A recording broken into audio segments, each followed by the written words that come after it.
Welcome to Sikorski's Think Abouts, and I'm your host, Laura Sikorski. My goal is for our guests and I to share our expertise and think abouts that will help you provide outstanding services and experiences to your customers. Today, our guest is Richard Shapiro. Richard is founder and president of the Center for Client Retention. And I'm just going to give you some kind of nice tidbits that I learned about Richard this morning and perhaps over the years. He is an exceptional customer experience maven. I will call you a maven. He works with such large companies across the United States and the globe, and a lot of it has to do with the results of what a customer of yours has done in terms of customer satisfaction, Absolutely. How happy those customers are. And he also has different trainings that he offers.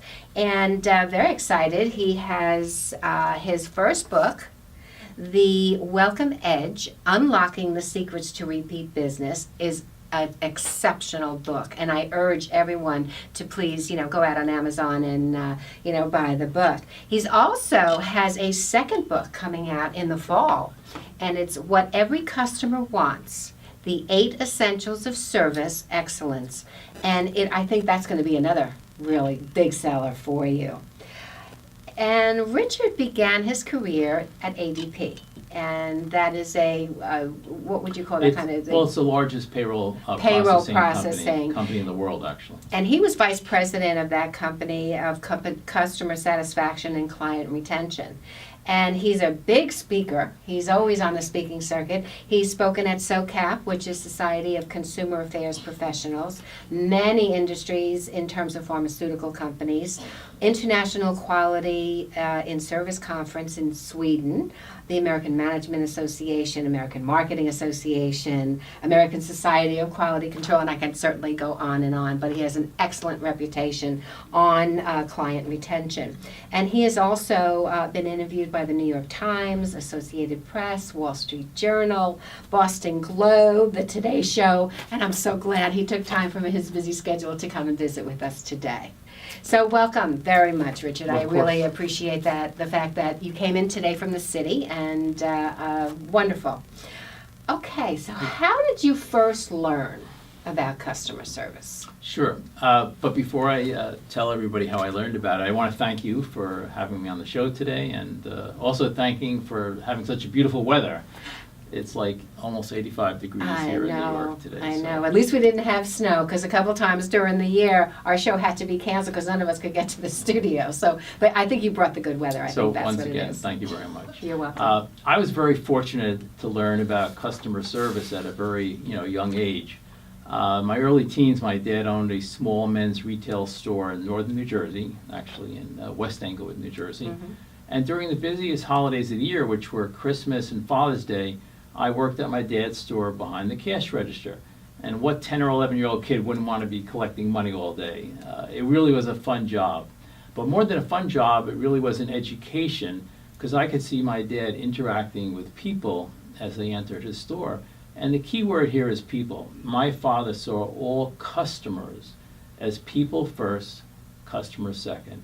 And if he knew somebody that walked through the door, he would never, ever start with, "How can I help you today?"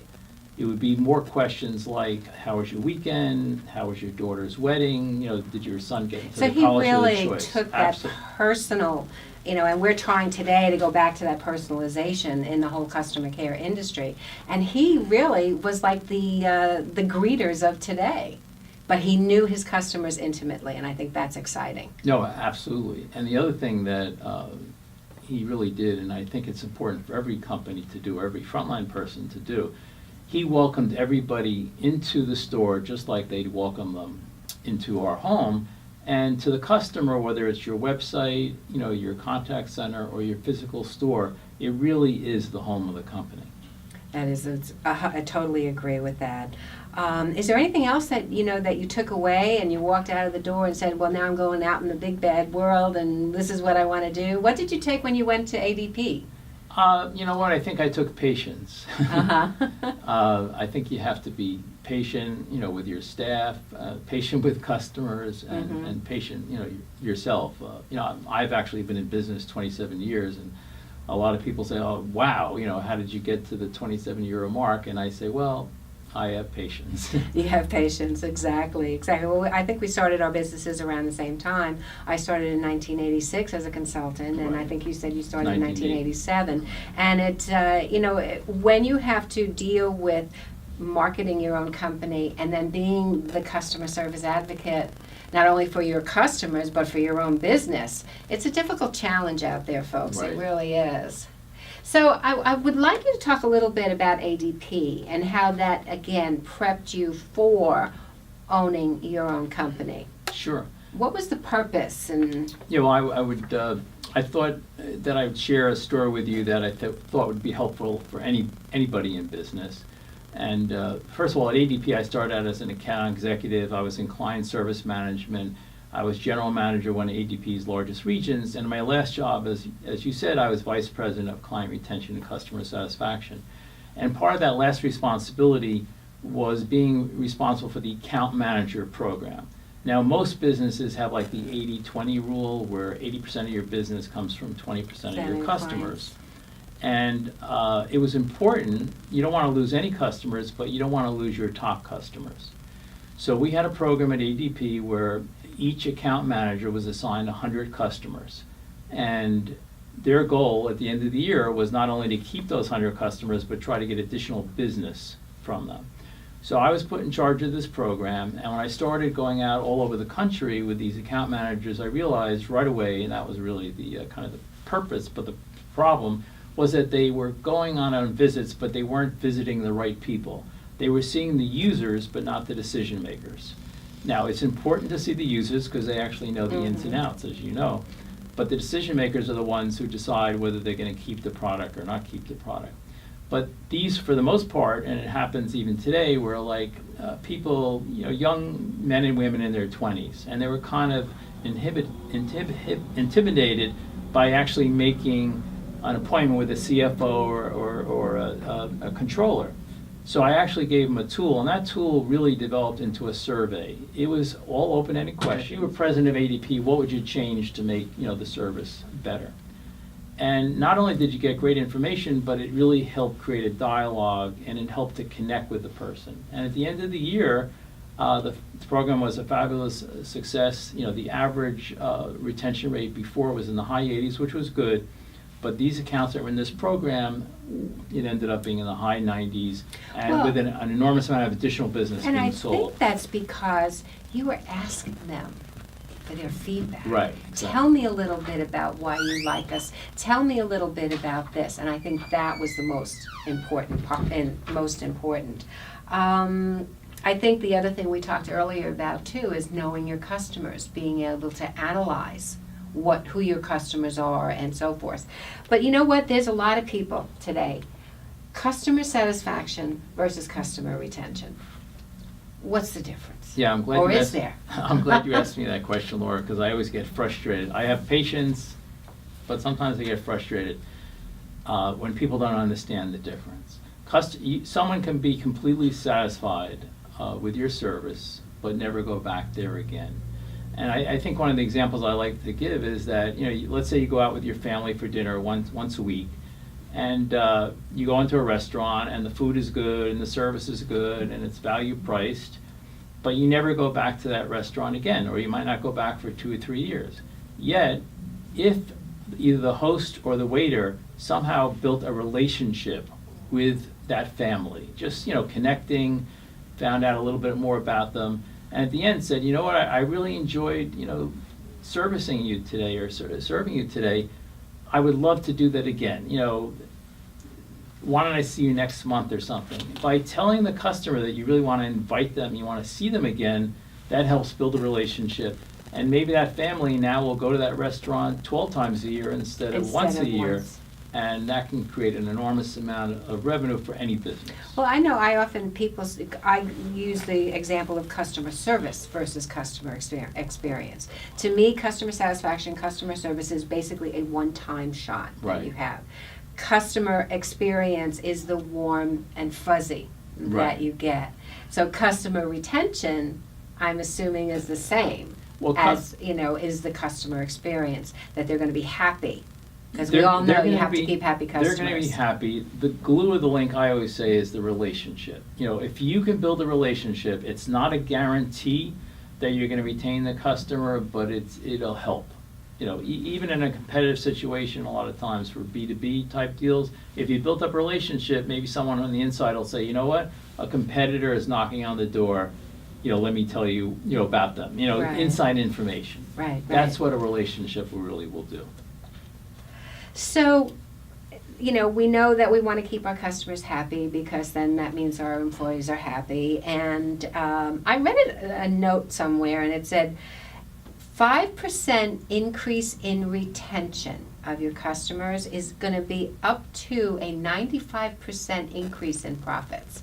Can that really be true? I mean, it just seems like a very odd statistic at this point. I think it is basically true, because it does cost you or any company 5 to 7 times as much to bring in a new customer as it does to keep the ones that you have. The ones that you have. So, if you had a business and it was $1 million business or a $500,000 business and you didn't get one new customer in for 3 years, but you kept every customer that you had, your business would become more profitable every year. So the importance of customer retention. We talked about, you said the cost of, getting a new customer is high. Should new accounts be handled differently? Yes. Oh, that was very strong, yes. Why? Well, it just makes sense.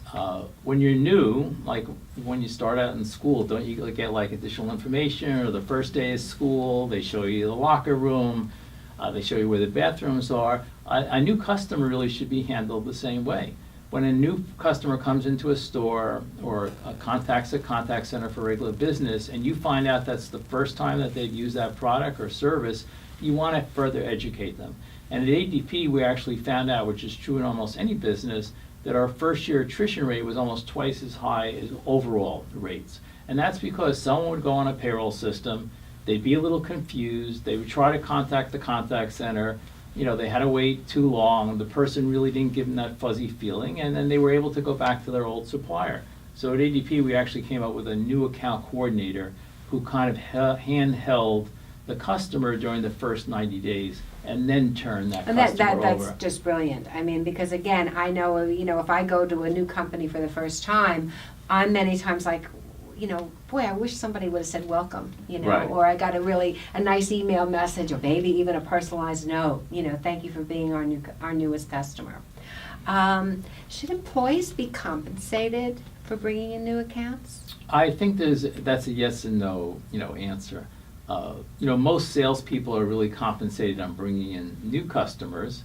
Even in a retail environment, a lot of people work on commission. But in a business-to-business environment, a lot of times there's a customer service department that supports the customers. And I think that it is a good idea.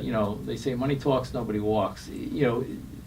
If people think they're going to get money based on retaining customers and they're taught how to retain customers, I think it is just an additional incentive. And as long as it doesn't become the high-powered sale, Right. Where they're not even listening to what you're saying, they're just looking at a script and continuing on with how they want to make the sale. Right. So I agree with that. But I think also the importance of customer retention, I think it helps build your brand. Yes, absolutely. Because those people are now going to say and talk about you to Talk others. about you on social media. Right. Now, we talked a little bit about the definition of customer experience. Do you think it's that warm and fuzzy, and that's that consistency? Well, I think, that's definitely one definition, and that's right on target. To me, another way is that the customer experience never ends. It's a journey that really starts the first time you buy something or walk into a store or call a contact center, and it never really should end. And I think in most cases, companies really do look at just the interaction and never really think about what happens after that interaction. How do you show that customer that they still matter? These next couple of slides, folks, are just wonderful. And we're going to kind of go one by one. So the components of customer experience are make me feel welcomed. And that gives you hope. Yes. And that hope is that the customer and that the company is going to really be there for you. So I love that one. Give me your full attention. control. Right. How did you come up with control for that definition? Well, control, I really think it's important after you do make the customer feel welcome that you listen to them. And when you listen to them, once again, sometimes it's easier to explain a physical store environment.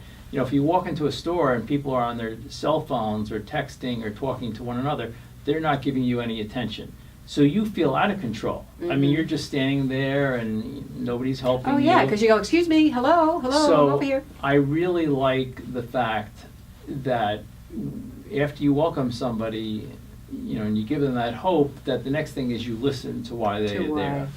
And it definitely works. And I was talking to, I think earlier, I love the idea of chat and the fact that a lot of times the customer can now, through technology, select which rep based on their background they can chat with. And once again, that puts the customer in control.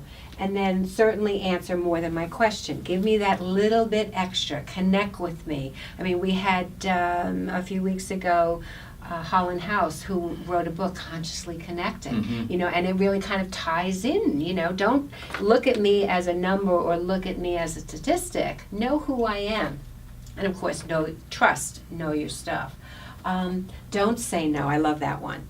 I really do. Yeah, whenever I give a talk, and actually these 8 elements are going to be my new book when it comes out, but I have a set of dominoes up on the screen when I get to Don't Say No, and I ask the audience, why do I have a set of dominoes? And usually somebody does guess. And it's just like in a domino game, you can have all the dominoes set up so you can welcome the customer, give them control, listen to them, know your merchandise, and as soon as you say no, all those other elements just fall down, just like a set of dominoes. Wow. So sometimes you have to say no to a customer, but it's the way you say it. And instead of saying no a lot of times, even if you just say, let me get back to you, let me check with my manager, let me do this. Or here's an alternative that you may have wanted to think about. Absolutely. We are just almost out of time. So we have show me I matter and surprise me in good ways. Make me feel special. Right. Well, as I said earlier, or explained earlier, Laura, so many companies, you go to buy something on their website or call a contact center or go into the store, and that's the end. So to me, the last 3 are really critical, which are invite me to return, which is really showing that I feel wanted, and then surprise me in good ways, which is the last one, is making me feel special. And maybe all customers can't be made to feel special, but certainly a lot of them, can be. It's like when you go into your local coffee shop where you go there every day because Mary serves on you, and Mary says the other day, you know what, the coffee's on me today. Right. That just makes you feel special. Or they have it waiting for you as you're walking through the door, so you don't even have to say regular milk, sugar, or whatever. Right. So our traditional, we're going to end with our think abouts for today. This is for all of you out there to really kind of a good takeaways from our session. Customers are people first. Yes, and you know what? And not only customers, neighbors, kids, spouses, everybody is a person first. And you only have one opportunity to make a good impression. First good impression, absolutely. And that's what, it used to be 15 seconds. I think now they made it down to 10 or 9 seconds. Welcome people into your business like you would welcome them into your home. Just like my dad's. And that's your dad's philosophy, and I think it's an excellent philosophy. Products and services are becoming way complicated, and you need experienced people. Don't be penny wise and pound foolish. I think that's a great takeaway, because a lot of times people feel that, that expensive person, is I just don't have the money for that. And then look at the harm that other person is going to cause you in lost revenue. In many cases, loyalty is to the person, not necessarily to the business. Like you spoke about the chat, that I could go to the same person all the time. They know me, they understand me. And of course, relationships must be created and cultivated. Absolutely. So with that, great think abouts to our viewers, and we thank you, for listening and talking with us. I do have one little question that came through, and Donald asked this. Can people really be trained to be good customer service people? I think it depends. I think someone has to care about what they do, and I found that most people care, but there's some people who don't care. So if they don't care about the customer or about people, there's no way they can be trained. Right, they're like, forget it. It could be like a If they do rough care, iron. they would love to have the training to become better. Excellent. So with that, I just want to recap for everyone on how to reach Richard. Again, he is the founder and president of the Center for Client Retention, and his email address is r.shapiro@tcfccr.com. Certainly reach out via direct message on Twitter, and his office number is 973-258-9400. And if you want to get in touch with me, if you'd like to be a guest on the show, or if you have a Twitter question or have something that you want a topic on, you can reach me at Twitter at Laura Sikorski. And of course, we always want to thank the Daily Blue and Blue Chip Marketing, our production staff, Mike, our new camera guy. He makes us look good. And to reach them, certainly Twitter at The Daily Blue or at Blue Chip Marketing. And their phone is 631-761-9223. And in the coming weeks, our next guest will be Tracy Tripuck, and she is Vice President of Suffolk County Board of Health. And she has a show on our network, and it's called Your Health Matters. And our topic is going to be a good one. It's the patient experience. So with that, folks, I certainly want to thank you for clicking in, and until next time, have a perfect day.